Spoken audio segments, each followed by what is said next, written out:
अस्सलामु अलैकुम वरहमतुल्लाहि वबरकातुहू। मेरे प्यारे दोस्तों, माँ और बहन, उम्मीद है कि आप सब खैरियत से होंगे। अल्लाह ताला आप लोगों को ऐसे ही खुश रखे। आज मैं आपके लिए एक बहुत ही अहम मौजू, एक बहुत ही अहम टॉपिक लेकर आया हूँ। वो मौजू ये है कि अगर हम जनाजे की नमाज़ में ऐसे वक्त शरीक होते हैं, ऐसे वक्त में शामिल होते हैं जबकि जनाजे की नमाज़ में चंद तकबीरात हो चुकी हों, चंद तकबीर पढ़ी जा चुकी है, तो ऐसे वक्त में हमें क्या करना चाहिए? अपने जनाजे की नमाज़ को हम कैसे पूरी करें? जैसा कि इसके ताल्लुक़ से एक मेरे भाई के जानिब से सवाल आया कि जनाजे की नमाज़ के ताल्लुक़ से आप वीडियो बनाइए, इसलिए मैं ज़रूरी समझा कि आपके सामने इस चीज़ को बताया जाए।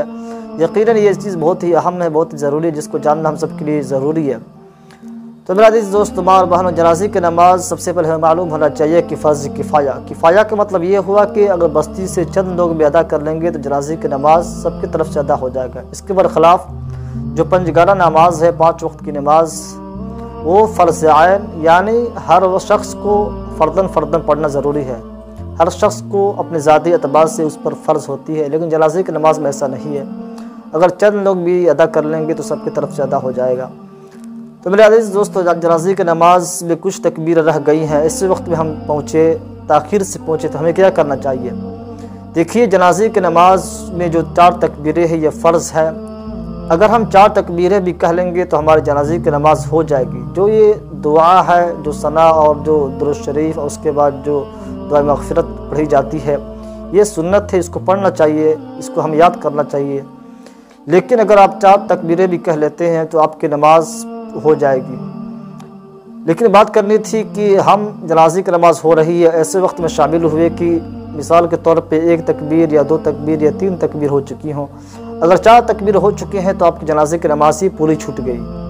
लेकिन 2, 3 या 1 तकबीर छूटी हो तो हम इस जनाजे की नमाज़ को कैसा पूरा करेंगे? ये सवाल पैदा होता है। तो मेरा अज़ीज़ दोस्तों, जैसा कि हम सब पंजगाना जो नमाज है, 5 वक्त की नमाज, उसको हम कैसे पूरा करते हैं? इमाम के साथ जो तकबीर कहकर शामिल हो जाते हैं, उसके बाद इमाम के सलाम फिरने के बाद अपना जो बाकी जो छूटी हुई रकअत है उसको पूरी करते हैं। इसी तरीके से जनाजे की नमाज में भी है। इसी मिसाल को जनाजे की नमाज पे बैठाइए।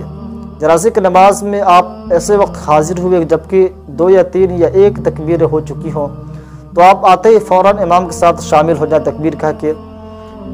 अब जब देखें कि कितनी तकबीर होती है, 1 तकबीर होती है कि 2 तकबीर होती है, 1 तकबीर होती है तो समझिए आपकी 3 तकबीर छूटी है। अगर 2 तकबीर आप इमाम के साथ मिलकर पढ़ते हैं तो समझिए कि आपकी 2 तकबीरें छूटी हुई हैं। अगर आप 3 तकबीर इमाम के साथ मिलती है तो आप समझिए कि मेरे 1 तकबीर छूट गई है।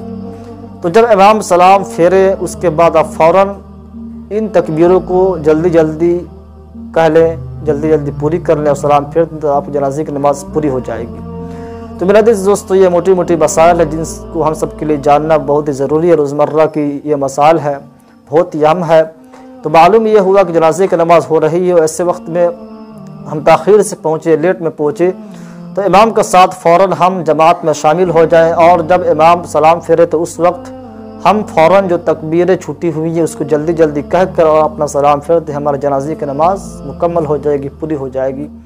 अल्लाह ताला से दुआ है कि अल्लाह तबारक व तआला हमें मज़ीद दुरुस्त मालूमात हासिल करने की तौफ़ीक़ अता फ़रमाए। अस्सलामु अलैकुम व रहमतुल्लाहि व बरकातुहू।